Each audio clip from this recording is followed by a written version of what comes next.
¿Alguna vez te has percatado que en las banquetas existen pequeños espacios que dividen la banqueta o la acera en secciones? De hecho, si subes caminando un puente, te darás cuenta que después de cada sección encontrarás un espacio vacío. ¿Para qué sirven estos espacios vacíos? Hola, mi nombre es Oscar Reyes y en este video voy a hablar acerca de la dilatación térmica. Toda la materia que está a nuestro alrededor, ya sea gas, líquido o sólido, se encuentra constituida por partículas. Estas partículas normalmente están en movimiento o en vibración entre ellas. Algo curioso es que los objetos sólidos, a pesar de que a simple vista se ve que están en reposo y que no se mueven, si pudiéramos hacerles un zoom muy grande, veríamos que sus partículas se encuentran vibrando. Estas vibraciones aumentan si la temperatura aumenta. Ya lo mencionamos en videos pasados, el calor se conduce mediante un golpe entre las partículas. Estos golpes producen agitación y las partículas se van agitando y por lo tanto el calor se va conduciendo a lo largo de todo el cuerpo o todo el material. Esta agitación hace que las partículas ocupen más espacio, por lo tanto un cuerpo sólido va a expandir su volumen, es decir, se va a hacer un poco más grande. Generalmente todos los cuerpos aumentan su tamaño conforme aumentamos la temperatura y al revés, si disminuimos la temperatura también van a disminuir su tamaño. Esta regla se cumple en la mayoría de los materiales, pero existen excepciones. Por ejemplo, el agua. El agua en estado líquido ocupa cierto volumen. Cuando nosotros la calentamos, es decir, la volvemos gas, ocupa un volumen mayor, se expande. Aquí la regla sí se cumple. Pero ¿qué pasa si esa misma cantidad de agua la congelamos? Es decir, disminuimos su temperatura.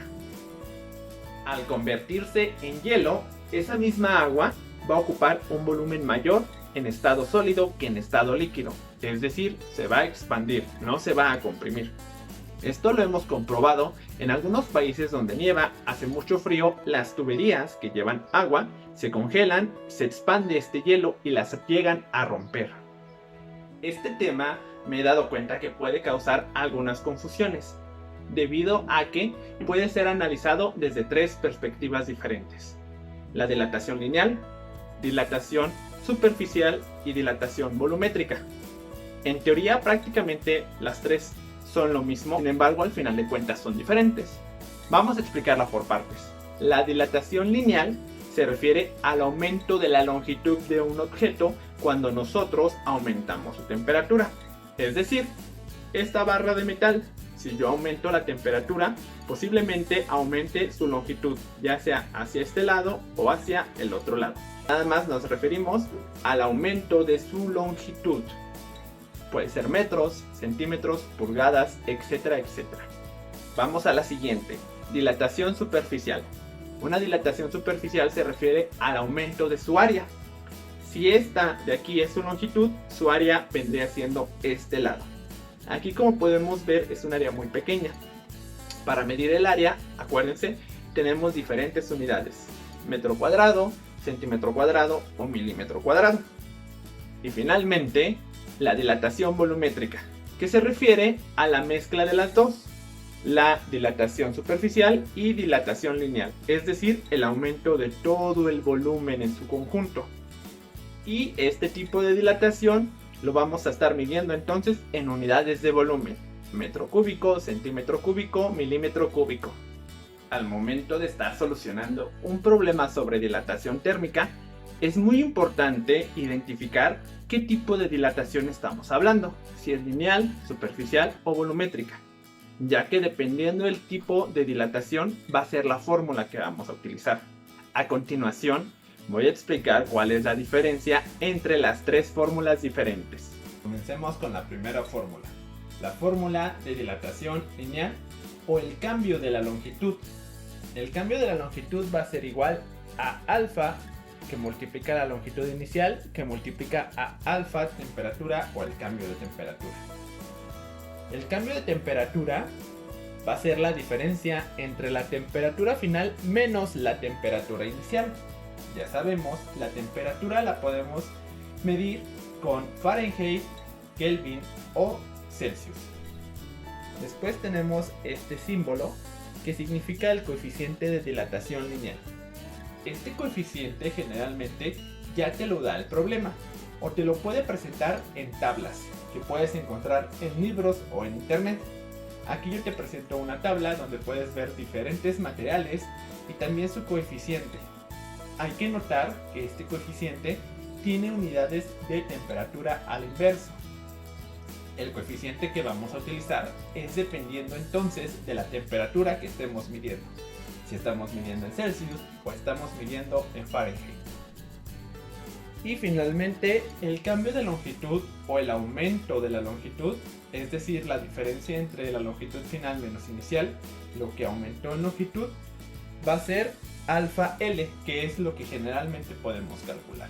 Este cambio de longitud se va a medir muy importante en unidades de metro, centímetro, pulgada, etcétera, etcétera. La unidad que nosotros queramos. Pasemos ahora a la siguiente fórmula. Para calcular el cambio de área o cuánto aumentó el área, es decir, el área final menos el área inicial. Prácticamente, como puedes ver, es una fórmula muy similar, solamente que en vez de alfa ahora tenemos este nuevo símbolo que significa gamma o coeficiente de dilatación superficial. Este valor también lo puedes encontrar en diferentes tablas y va a variar dependiendo la sustancia. Pero generalmente, si es la misma sustancia y ya tienes el valor de alfa o el coeficiente de dilatación lineal, puedes multiplicarlo por 2 y así obtener un aproximado de cuánto vale ese coeficiente de dilatación superficial. Aquí vamos a usar entonces el área inicial. Hay que recordar que el área se mide en unidades al cuadrado, es decir, metro cuadrado, centímetro cuadrado, milímetro cuadrado, etcétera, etcétera. Y la temperatura, que es prácticamente lo mismo que en la anterior. Pasemos finalmente a la última fórmula, el cambio en el volumen o la dilatación volumétrica, que como puedes ver también es muy similar a las anteriores. Lo único que estamos haciendo es cambiar a unidades de volumen, es decir, unidades al cubo, metro cúbico, centímetro cúbico, milímetro cúbico o hasta puede ser litros, etcétera, etcétera. Aquí el coeficiente de dilatación volumétrica lo representamos con esta letra griega llamada beta. Beta también puede venir en tablas o podemos sacar su aproximado multiplicando por 3 el alfa de la sustancia de la que estamos hablando. En la temperatura va a ser lo mismo en los tres casos. Puede ser Celsius, Kelvin o Fahrenheit. Nada más hay que ver que concuerde nuestra unidad de temperatura con nuestro coeficiente de dilatación. A continuación, vamos a resolver el siguiente problema para aplicar lo que hemos aprendido. Una barra de hierro de 60 metros de longitud a una temperatura ambiente aumenta la temperatura hasta 100 grados Celsius. ¿Cuánto aumentará la longitud de esta barra?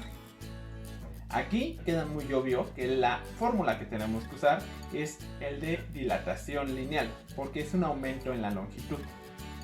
Estos problemas son los más sencillos, ya que generalmente en los problemas de área te pide calcular el área y tenemos que investigar cuál es la fórmula para calcular esa área.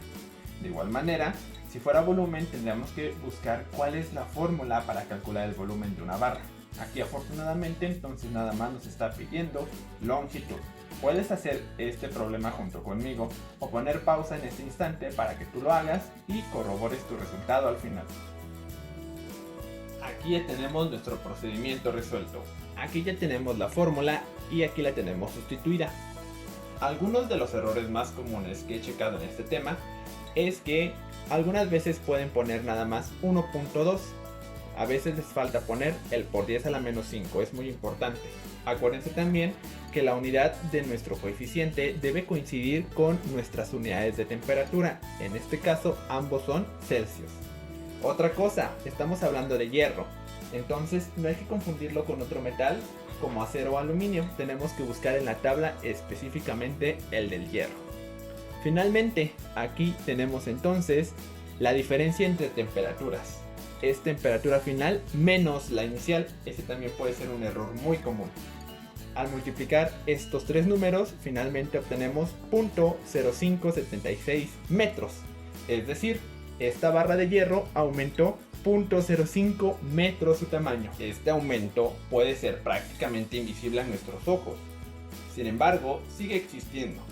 Es por eso que en lugares muy precisos, por ejemplo una vía de tren, una acera, un puente, es muy importante considerar este aumento en la linealidad y dejar un espacio para que este material pueda dilatarse libremente y no colapse o explote. Por mi parte, esto ha sido todo. Espero que este video te ayude mucho a entender este tema. Si crees que fue así, te invito a considerar suscribirte. Recuerda que en la parte de abajo voy a estar dejando la referencia que usé para crear este video. Nos vemos hasta la próxima. Saludos.